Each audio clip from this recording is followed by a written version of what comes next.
This is a little bit of a different format, I guess, than we're used to. Yeah. Are you guys okay with this? Yeah. Are you guys okay with this? Yeah. You guys look back. These are really comfy chairs. They sit lower than I thought. A little bit. Okay. So the reason I have Blake and Jessica here is because I was pretty impressed with what they've done the last couple of years. I met them about a year ago. They were living in California, wanting to escape, and sat down with them. We had a nice conversation. They told me what they were looking for. I called them maybe week, 2 weeks later, or something like that. Told them I think I found a house that might work, and they're just like, yeah, let's do it. And I was like, pretty impressed. They made a decision pretty quickly. And I know that may not sound like much, but you wouldn't believe how successful some people can be when they just simply make a decision quickly. The numbers made sense. It was what they already wanted. They already knew what they wanted. The opportunity was there. And they said, yeah, okay, let's do it. I mean, whoever's been buying real estate for a long time, raise your hand if you think making decisions is not that important. Set you up for no hands. Anyway, I got a script. Hi, Blake and Jessica. Hi, Nick. Can you give us a quick introduction of who you are? Starting with Jessica. Oh. I changed it up. You chose the first seat. I guess I did. Screwed up. So I'm Jessica Thompson. My husband and I, we've been married for about 3 years. We literally started investing, or I should say I started investing 6 months after we got married. He already had a single family house when I met him. So, and now I'm an active real estate investor. I used to be passive, and I walked away from my job last November. Great. Cool. I'm Blake Thompson. I'm the lesser half.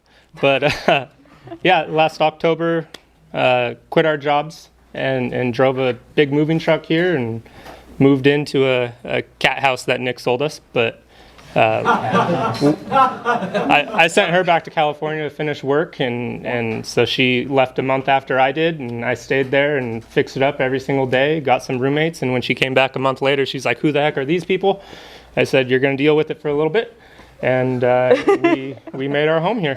Yep. But yeah, we've been investing about 2 years really actively the last year, and in that time we've grown about 20 doors in the last year. So Yeah. So, yeah, the cat house.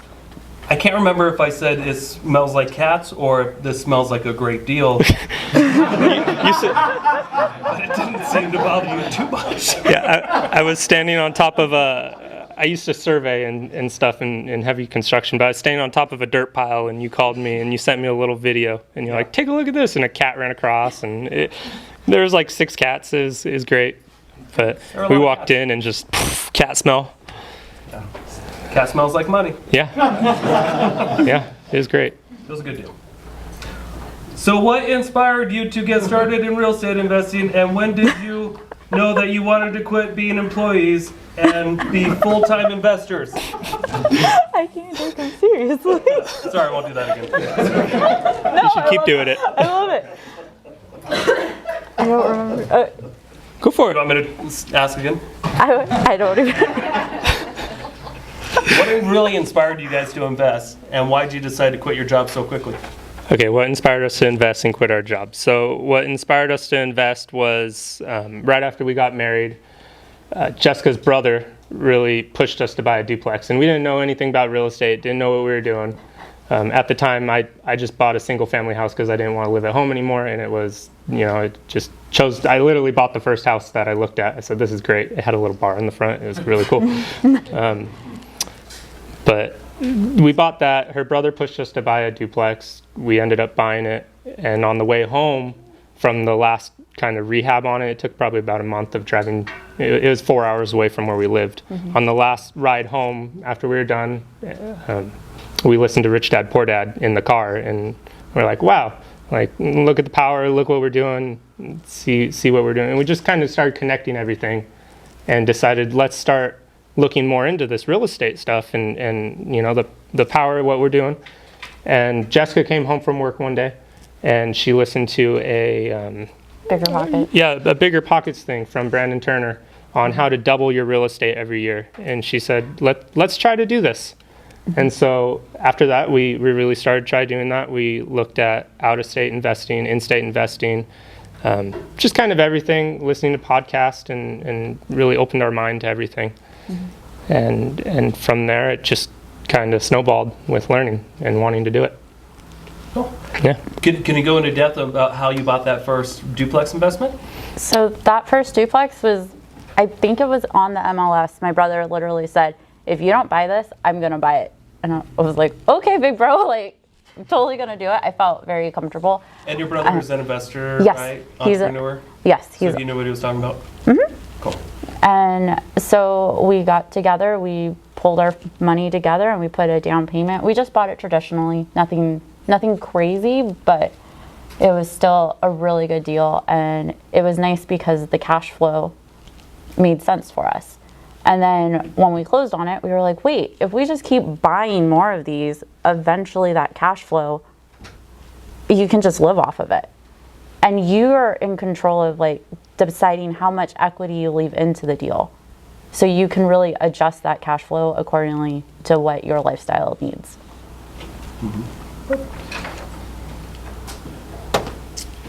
So what were some of the first things that you started doing to prepare yourself to quit your jobs?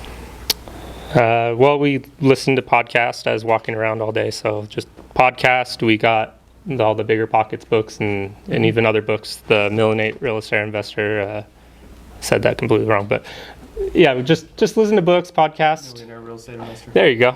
Yeah. And yeah, that's what we really did to prepare. Okay. Just looking back, is there Knowledge. anything that you would have done differently? Get your Yes. financing in place.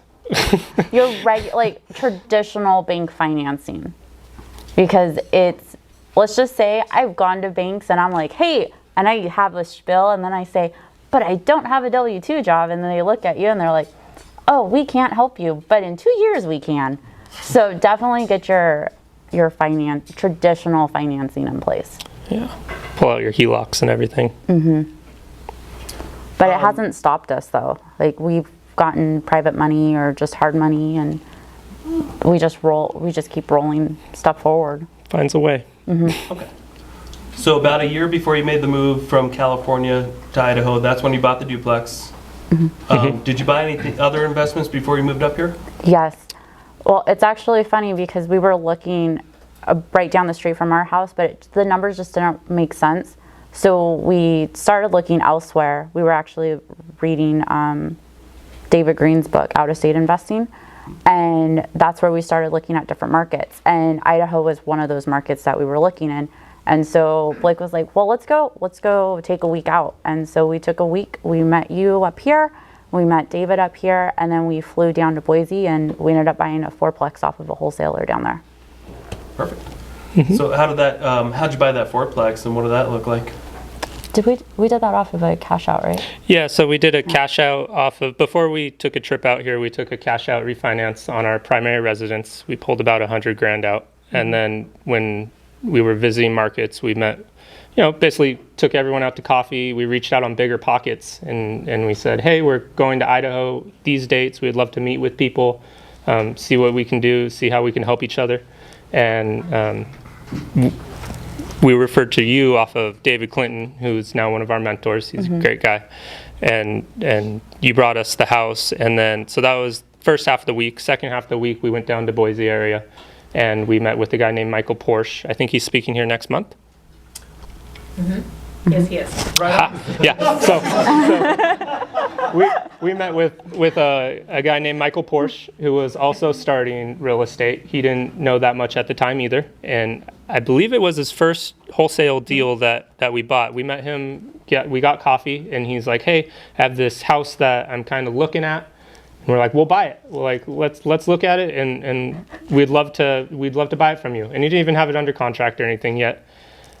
Turns out he had to be the realtor for it, just the way it all kind of worked, and we all learned something from it. But we ended up wholesale it and buy it conventionally, right? yeah, Correct. You can't do it assignments. So he just got a bigger commission on that. yeah. So Can we pause real quick? Mark, you're a little more experienced. Yes. Can an investor get a... book she recommended, so. Oh, that's okay. Yeah. So can an investor, if they're buying a wholesale, can they get conventional financing on that and pay out an assignment fee? Have you done that before? I've done it. Yeah, you can. I haven't done it. Unless it can't be done. Yeah, that's the beauty of this group is like, How? some can and some can't. You just gotta know who does what and let them stay in their lane, you know, get your team aligned. Okay. So I haven't done it.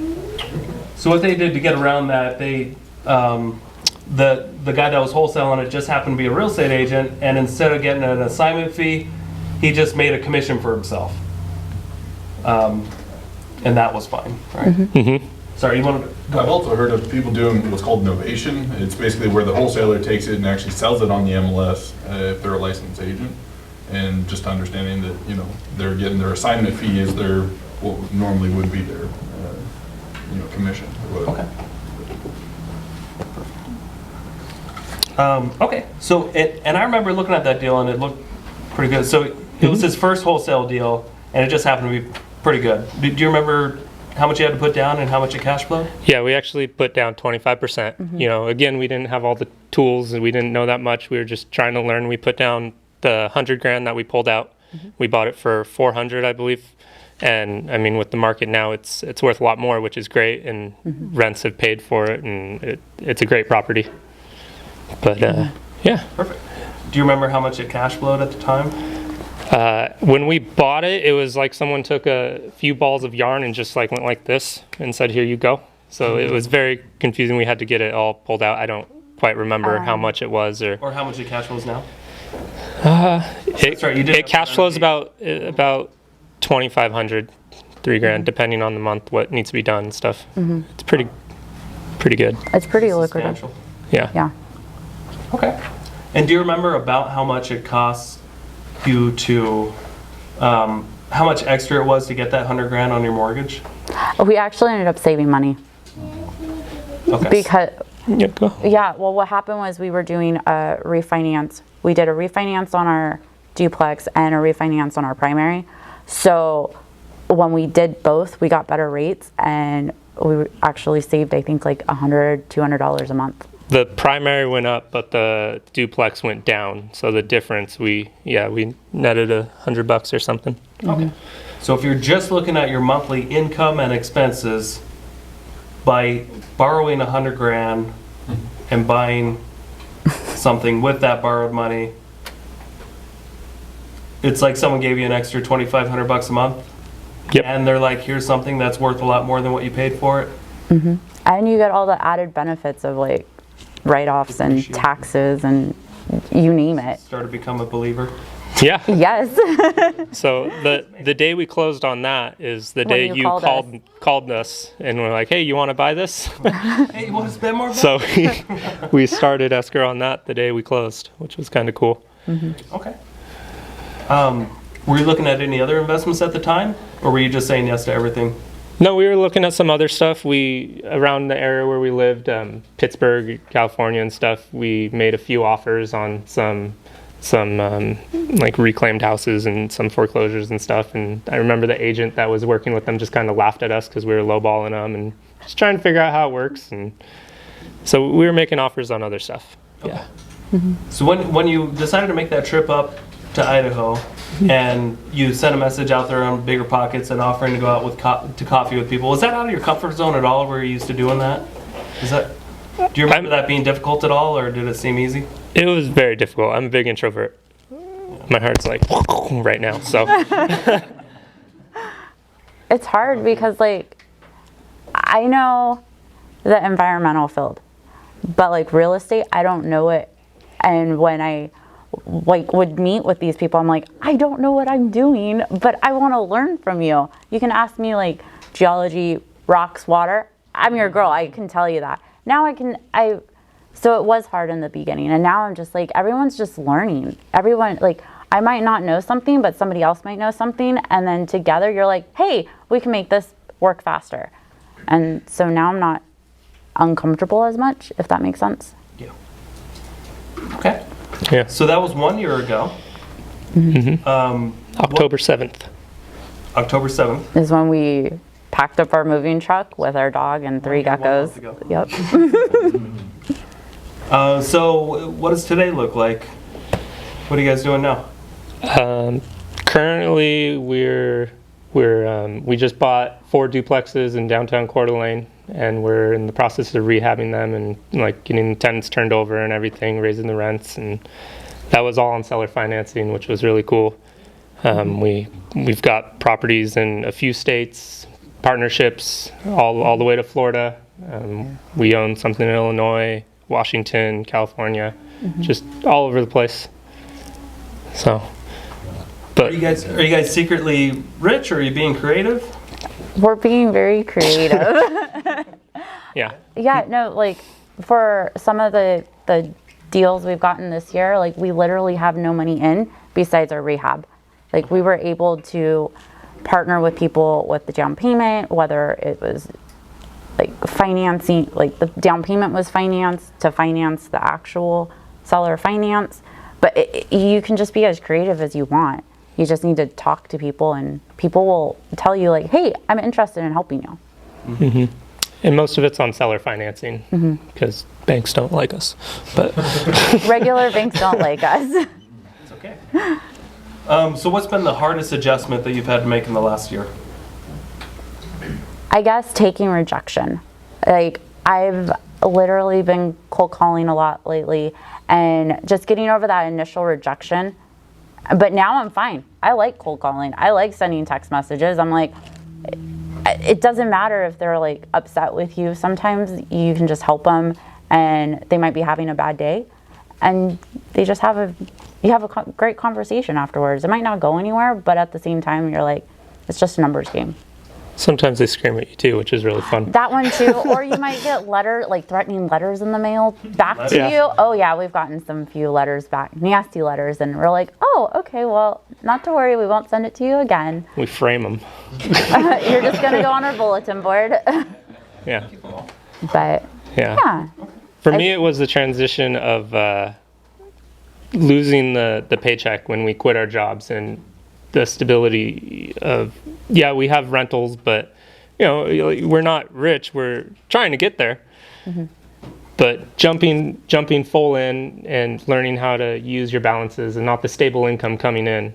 Yeah, we have the rentals, but we have, you know, flips and stuff that money's going towards. So there's a fine line between being an entrepreneur and being unemployed. So there's a real fine line. Very fine. Right? Who's on that fine line? Nice. All right. Fun question. What has been your favorite investment that you've done in the last year? I think we both have different ones, so. We totally have different ones, but Boone. My favorite is one in Spokane Valley. We call it Boone because it was on Boone Avenue. This lady called us and we were like, yeah, how could we help you? And just like it was a deal, but everything about this deal was just crazy with her and everything about it. So she had to get it notarized because she signed her ex-boyfriend onto the house, but he lives in Canada, but the border was closed, so they couldn't like connect or anything. So we had to figure out how to get it notarized. And on the last day before like we were gonna go our separate ways, she called us and was, it's done. It's like 8 o'clock at night. It's like, okay. So then we started, and then we were gonna do a lease option with this. So she was holding the note, and we were just paying her monthly payments. And then so we did that, and then there was a homeless guy living in her basement that we had to get rid of. And every time she called us, she needed more and more money. It's like, where's the 40 grand we gave you? How'd you get rid of the homeless guy? We asked him to leave like 30 times. Yeah. And then we sat there and like walked him out the door. His name was Billy. Yeah. He was real nice. He was the nicest guy ever. Like, we're like, but you gotta go. you have to go.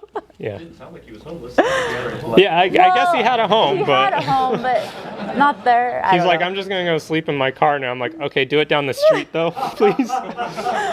So, and then after that, she kept asking for more and more money. I'm like, where's all the money that we gave you and to move and everything? And she wasn't moving. She was staying in the house when we had it. So the lease agreement that we had with her fell into effect. So I would pay her the money, and then she would turn right back around, write me another check, and I'd start collecting money off that. It was like a profit of $500 a month or something. But we wanted to get it rehabbed. Turns out she was being scammed. We called her one day and caught her on one of her little things, like Mavis with the lottery owes me money or something. So we started looking all this stuff up. She's being scammed by Nigeria scammers or something. They took all of the money that we gave her, and her fiance that she never mentioned the name, she finally mentioned it. She's like, Trace Atkins is my fiance and he's gonna come pick me up. I'm waiting for him to come get me. I'm like, what is going on here? And so we showed her all this. We sat down with her. It's like, look, you're being scammed. Like, how can we stop this? And like, how can we help you? And she got really upset with us and yelled at us, hung up the phone, and then she called. Like, but we still helped her move. Yeah, we still helped her move. Pushed her right down the street with the homeless people. Yeah. But she ended up leaving eventually with her nephew or No, something. we helped her with her boxes and Yeah, everything. we helped her move. And she moved in with her nephew. And then she goes, I want to be cashed out. It's like, well, I don't have the money to cash you out, so I need to go find money now.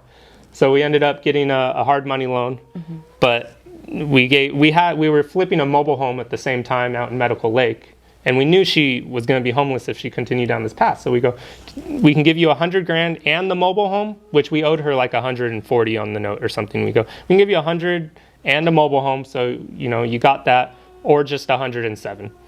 And she's like, I want 107. It's like, okay.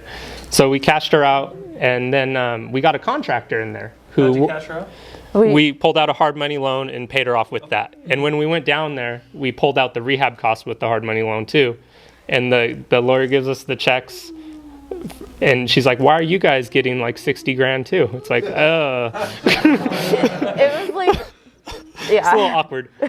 But so that happened, and then we had a contractor that was working great. He flipped the mobile home for us. Everything was perfect. And then we had to move in there. But he was a full-time construction guy too, and he owned the job site, or he was the foreman for the job site right next door.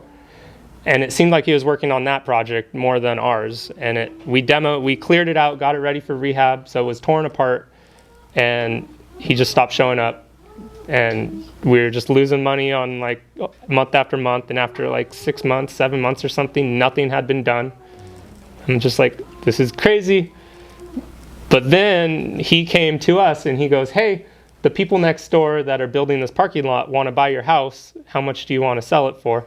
I'm like, well, let them give us a number. And it was a great number, and we ended up making like 100 and something grand, like 150 by selling them a gutted house. And they turned it into a parking lot. Yeah, they're doing a demo and turning it into a parking lot. I'm like, okay, so just the whole story of it, the notary, the homeless guy, her Trace Atkins scammers, and it was our first flip. Like, that was our first real flip that we were doing. It's like, is this real estate investing? This is crazy, right? It was just a roller coaster. And at the time, our mentors like, every deal has a problem, like, no matter how good it looks. But this one had problem after problem, and I'm glad we pulled through and still made some money. Yeah. So that was your favorite deal? that was my favorite, just because the crazy experience, and I learned a lot. My favorite deal currently would be these duplexes that we're working on, is just because I was like really discouraged there for a little bit about like financing, and I found these duplexes by cold calling. I'm like, oh, it works. And they're seller financed, great terms. And then I had issues with getting financing, or like figuring out how we're going to come down with the down payment for them. And then that just kind of fell on our laps too for the down payment. Like, we were able to borrow the down payment to borrow money for financing for the seller. And it was just a fantastic the way it works out, and like honestly, that's one of my favorite deals. Just I'm actually like helping Blake. I'm not the greatest at rehab, but I like helping. She's the runner. Yeah, I'm the runner.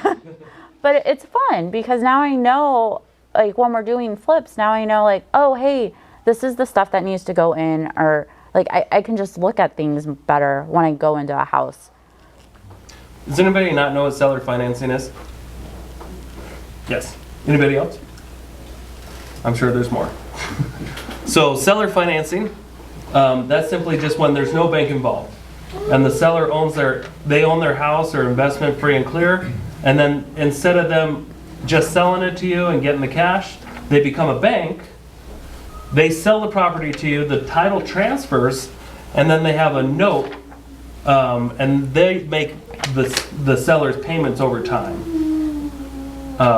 This happens quite a bit. Yes.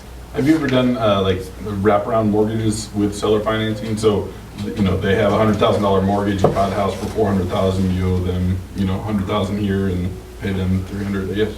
We started working on some, but they kind of fell out.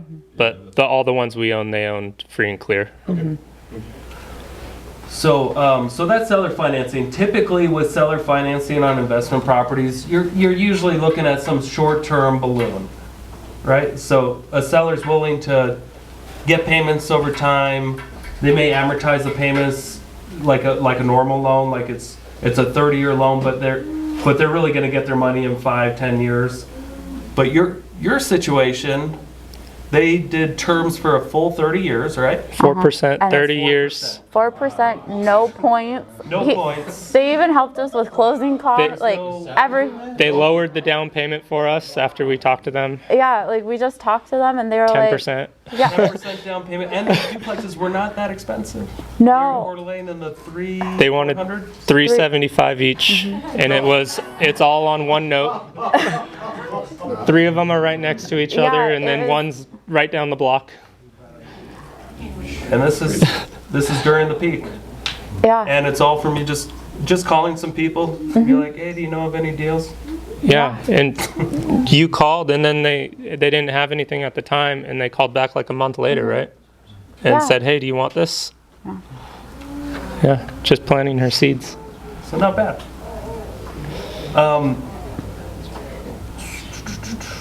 So now that you have a couple of years under your belt, what kind of investing are you looking to do in the future? I want to do more flips. I want to get into more flips. Like I like the buy and holds, but I don't know. Buy and holds just kind of come. We're looking more with our business is Spear Point Group, by the way. That's what the name of it. That's what we operate under. But Spear Point's looking to do more burrs in the future with the flips and stuff like that. And then we're also investing in businesses.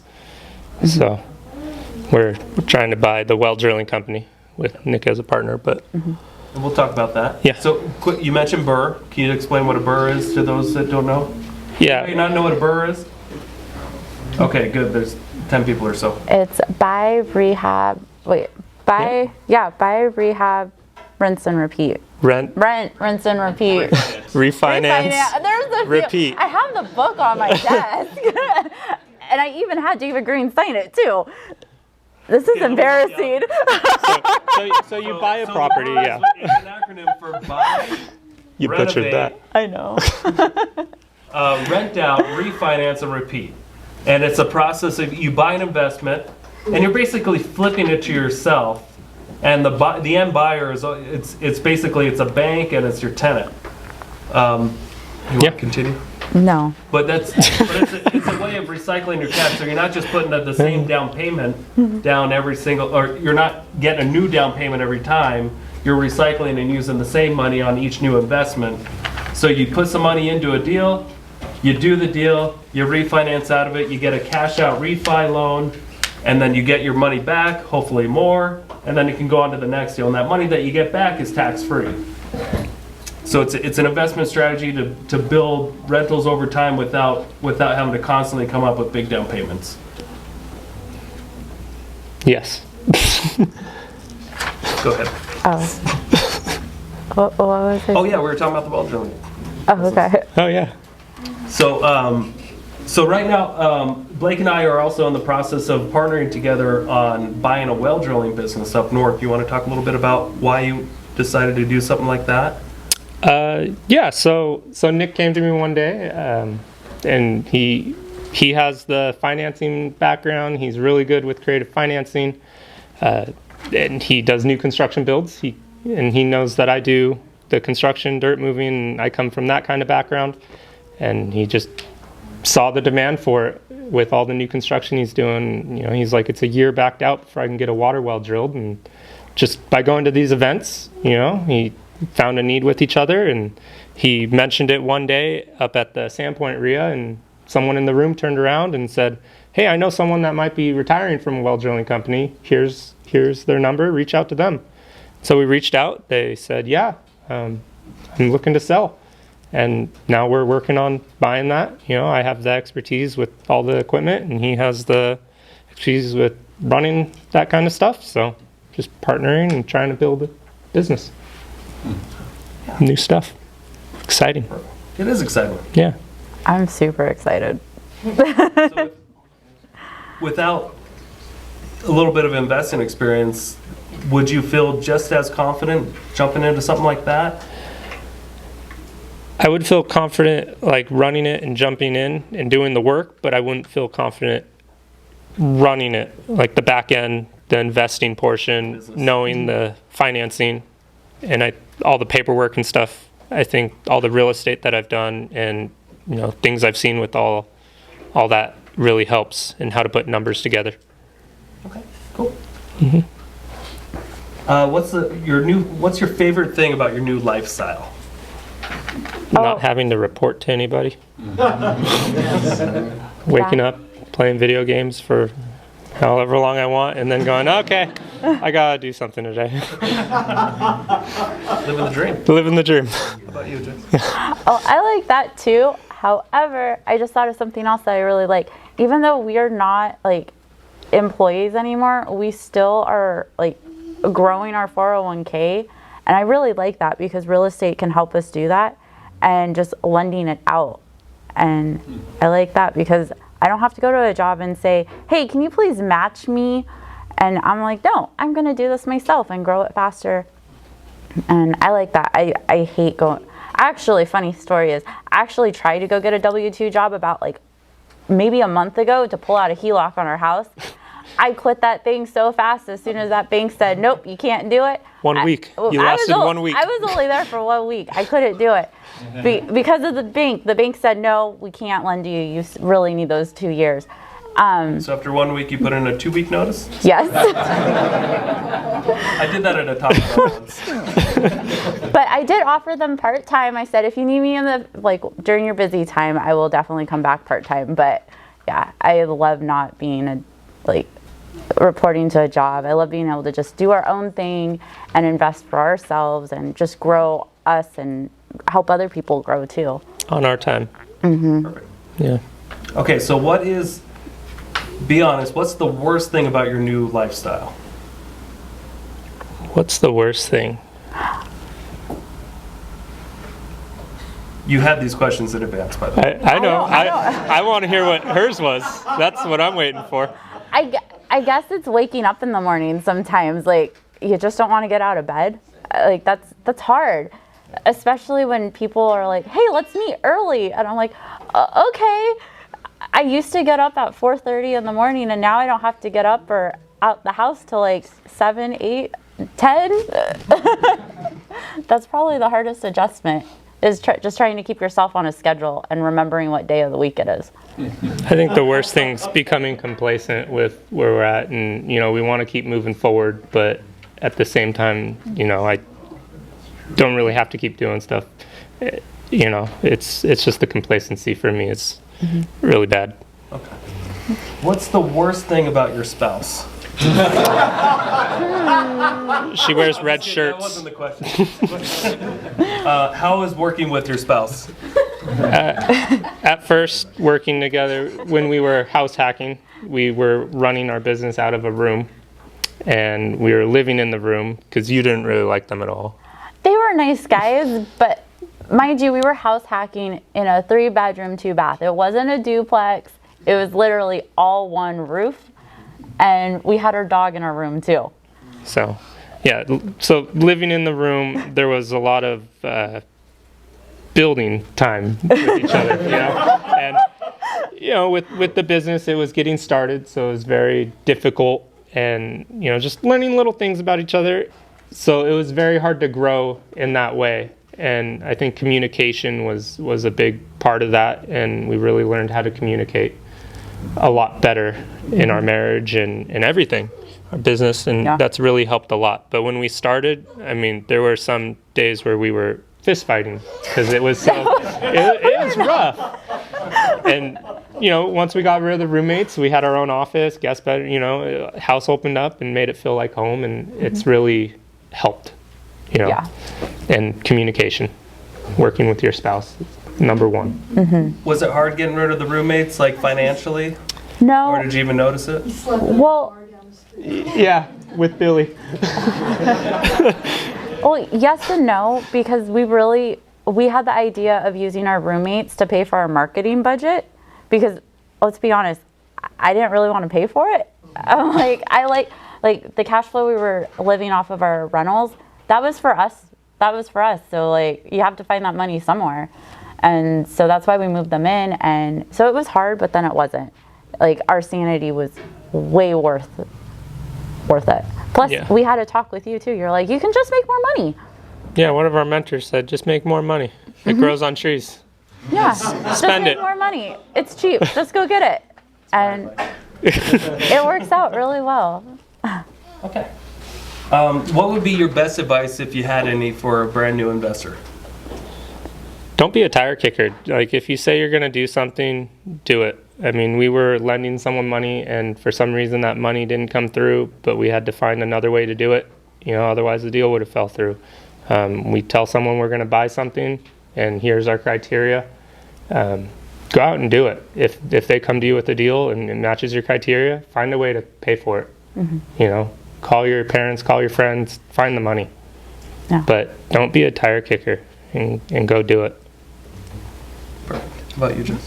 And show up. Just show up and talk and tell people what you're doing. Tell people what you're interested in. Because I don't like talking to people and telling them like what I'm doing. I'm very reserved in that way. But I've grown so much by just telling people what I'm doing. And if you just tell people what your criteria is and you're just honest with them, they'll help you. Like in here, like we were able to get something in Illinois, and I would have never thought I went to Illinois again. And there's just so much, like just really just show up and do what you're going to say, or do what you mean. What's up? You get what I'm saying. Yeah, and network. You know, we try to go to every single REIA, and so go meet people, talk to people, and your network is your net worth. You know, just like Nick said, all he does is call you guys all day long, and that's what he does. So Perfect. yeah. Any books or podcasts that you recommend? Bigger Pockets has a lot of knowledge. Some good books too. How to Win Friends and Influence People is a good book to listen to. Rich Dad, Poor Dad. Oh, and The Richest Man in Babylon. That's a really good one. I love that book. Because you can always save money. Like, even though I don't want to say like you have to save money, but at the same time, like you can always find ways to save stuff, and it's cool. Yeah. Can you repeat that? The Richest Man in Babylon. Yeah. It's on audiobook too, so if you don't want to read it, you can listen to it. It teaches you the 10 rules of gold. Perfect. Anybody have any questions for Blake and Jessica while we're here? Being pretty young with doing soon-to-be investings and doing big moves from like California, for instance, personally from Texas, how has your social life changed compared to running a business to where it's kind of leading in now? I actually feel like I have more of a social life here, and I have more time to do stuff. Back when I was living in California, we were living in the Bay Area. I don't know if you're familiar with that, but we would literally leave our house at like 4:30, 5 o'clock in the morning. We would get home around 7, 8 o'clock, And most of that time was commuting. Work, community. It was just work, commuting, long hours, great money, but you're just a slave to your car. And so here, I'm able to meet everybody and I'm less stressed. I'm only as stressed as I make myself here. Over there, I was like always stressed. Now, here, I make myself stressed if I want to. I also find that a lot of my friends back where I come from, I mean, they're all diaper friends. They're still great friends today, but they're not going down the same path that we were with investing and stuff. And coming here, we surrounded ourselves with, all you guys, and everyone invests, and we have that in common, and we're actually hanging out more, even outside of investing, just building relationships that way. So. And it almost makes you like surrounding yourself with that group. It like wants you to grow, and you like push each other, and it's an awesome support system. Yeah. Like I am so grateful to so many people in this room, like Nick, Joe, the team, like you guys, like I'm forever grateful to you guys. You guys have helped us out so much in more ways than you know. And another question back there. Do you manage your own properties or do you outsource that? We manage one property, not because we want to, but we just can't find a property manager out there. But all of our properties are property managers. I don't like being the bad guy. Yeah. But first of all, congratulations, guys. I mean, that's like amazing. At such a young age to Thank do what you. you've done. Thanks. And you guys are absolutely right. Traditional lenders like me don't like you. Don't take it personally. No, it's okay. They don't like the credit profile, which is so critical to understand when you're trying to do this. So from the financing perspective, would you mind sharing, in addition to the seller financing, which we talked about earlier, maybe some other creative strategies where you worked out deals, how you got money, what kind of things you were being asked to show in terms of financials, if any? What were maybe some of the terms, as much or as little as you'd like to share? I'd love to get some insight on that. As far as like conventional financing or like Creative. Oh, Because conventional financing, they're going to want, like you said, 2 years tax returns. If you don't have W-2s, they're going to want asset reserves for each property. I mean, there's a lot of things you're going to want, and that may not fit most people's profile, or maybe at least a lot of people. So I'm just wondering what kind of other creative things you've been able to work out for financing. Yeah, so there's one property, I mean, it's not really financing, we just bought it outright because it was so cheap out in Washington. The seller down Boise had a tenant that was non-paying, and we just really talked to him. It's all about communication, talking to them, finding out what their needs are. And he's like, I have this tenant, he doesn't pay since, forever. I live down in Boise. I don't want to deal with any properties in Washington. Will you just take it from me? He wanted like 30-something thousand for it. We offered him 14 and he accepted it. So to creatively find, we had the money, but I called one of my best friends and I said, hey, do you want, what's the kind of return you're getting in your bank account right now? And he's like, it's real low. So we offered him like a 5% return annualized on his rate. He gave us $25,000 to cover it all. And we used that to purchase it, and we just have the rest of it sitting in there. So the tenant actually caught up once he got his tax return. He said, here's all the rent that I missed. Here you go. It's like, oh, cool. yeah. So that's how we funded that. We just called a friend and asked if he wanted a return. For the Boone property, we talked to the seller, tried finding out what she wanted again. She wanted 40 grand down, and I forget what the term was, but Yeah. we just found out what she needed and what she'd feel comfortable with. I think it was like $1,000 a month for X months, and then we were going to do a lease option on it, so we were going to figure something out on the back end. But that's how we got that one.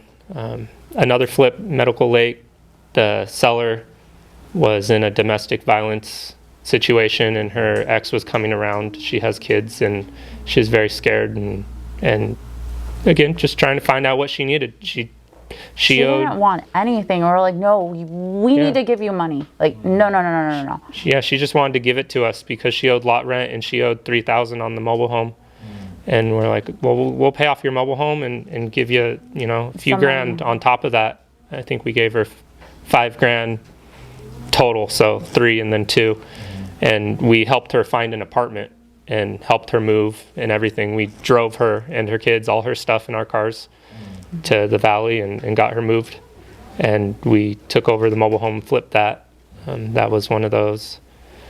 What other? Some other things. We've lended out of my 401k. How much did you make on the mobile home? Oh gosh. We put about 10, 12 into it, and I think we made about 18,000 on it. Oh, okay. Yeah. And it's just a real quick little thing. But I know some people, we've done Dodd-Frank disclosures with the Illinois properties and stuff like that I hadn't seen before, just trying to figure that out. They just kind of wanted to see what we have with rentals and stuff like that. Yeah, I think that's kind of the extent of. That's most of our Yeah. stuff we've done. A lot of it is just calling people we know and asking what kind of returns they're getting and if we can make it better or, you know, family members, friends. Cool. Thank you. Can you talk a little more about lending out of your 401k?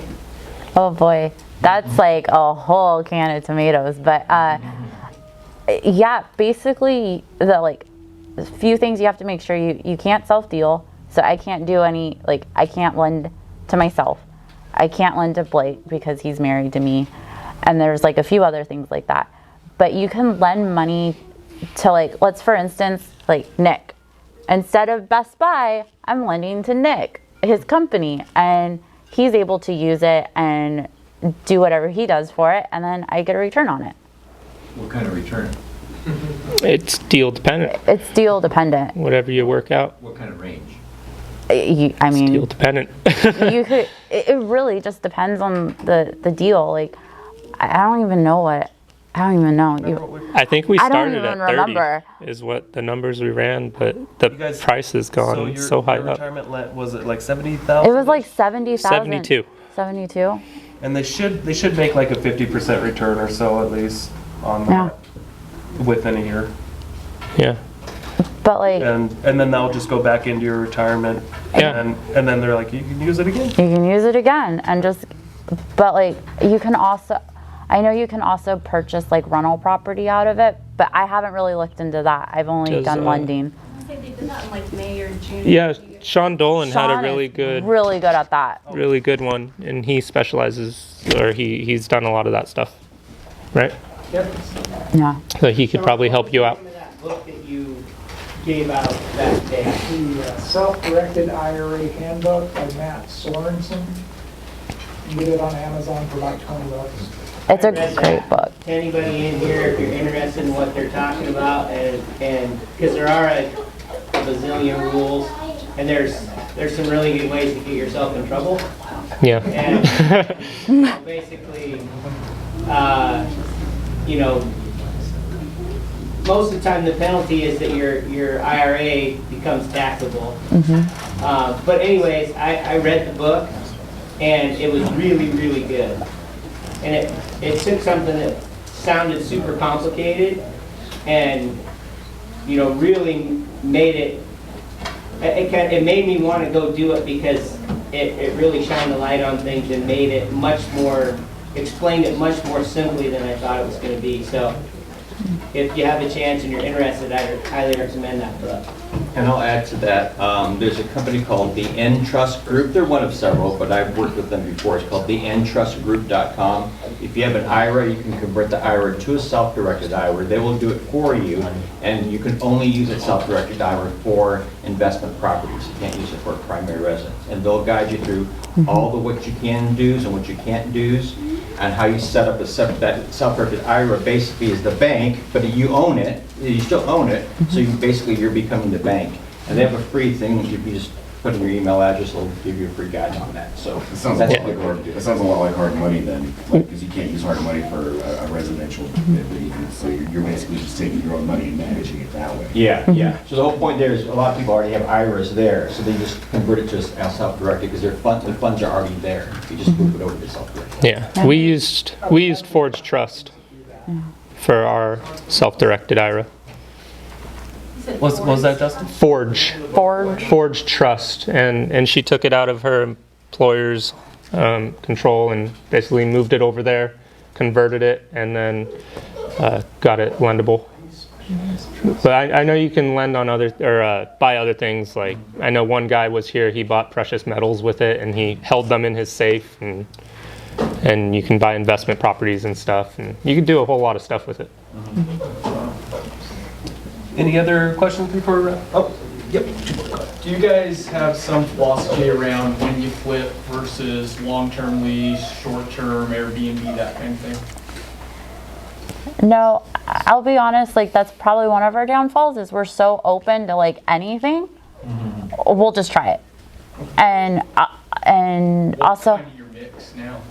we're mostly multi-family buy-and holds, and that's just kind of what's fallen into like our lap. But regardless of like whatever deal it is, if it makes sense, go ahead and buy it. Real estate's a very forgiving field. Eventually, I don't want to say like buy negative cash flow, but at the same time, like it's forgiving. Over 30 years, it will turn positive eventually. Yeah. And it's yeah. So We've done a lot of deals that have just kind of, come to us and built a lot of different bridges. But next year, I think we're going to narrow them down to the burrs and more flips is what we want to do. Yeah. So we'll get Larry and then we'll get you. Can you elaborate on your cold calling and how do you know who to call? I hate cold calling. That's all you. that's me. What was the first part of your question? Can you elaborate on it? Oh, elaborate. So I literally just pull lists and I start hitting up the yellow pages or white pages and I start calling, just going down the list. I have my criteria, and if they fit my criteria, I call them. And the list comes from where? I just grab it from the internet or from. You like, can use different things like PropStream and different avenues like that to find different properties, and you can pull the addresses from there, and then you can skip trace them, find the numbers of the owners, and then call them. Or you go driving for dollars and you can use like Batch Driven or Deal Machine, and or if you like a property, you find out who the address owner is and you just call them, pick up the phone. And I leave voicemails, texts, and then I send them up in a calendar repeat, and I call them back in the next month if they don't pick up. Yeah. And half the time, text messages are pretty, you get a decent response rate. We've also... Are you texting at scale? What? Are you texting at scale right now? No, I'll be honest with you. We were doing that, and I just didn't like the feel of it.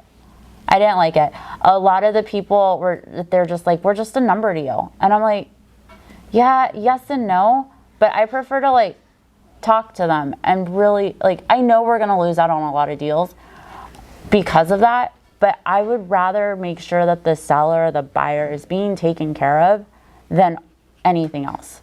And making that win-win situation. And we tell sellers, we're like, hey, we might not be the best fit for you, but this person is. And we'll refer it out. And I'm okay with that. So as far as scaling up like that, it's not really my favorite thing to do, I guess. We've also called off the MLS and just found some cool properties on there that we liked and called on those. And that's actually where we found all those duplexes. Yeah, I called up the MLS agent and I said, hey, do you mind double ending this? And they were like, why would you do that? And I'm like, well, I'm an agent, but I'm gonna lowball your seller. And I wanna be respectful to you too and make sure you can make a living. And they thought I was the craziest person in the world, but guess what? In 2 months, they called me back and they said, hey, is that deal still on the plate? And I said, yeah, it is. And we all were happy, we were all excited, and we all walked away feeling pretty good at the end of the day. I've actually heard that story several times recently. All it is about helping people and finding out what their needs are. Thank you. You're welcome. So as far as protection goes, are you throwing each property under a different LLC? There's a great asset protection video I will send to you. We've been working But we've on been how to work- structure everything. yeah. It's constantly evolved. Like the bigger you get, the more advanced it gets, and when you start, you have no idea what you're doing. So, and then you got to start moving them, and you're like, well, I can't move it anymore. It's been a big thing. And then like you might do LLCs, or you just might get a bigger insurance policy. It's what your risk tolerance is. But I have a great YouTube video I'll send you the link for. Any other questions? All right. Thank you very much, guys. Yeah.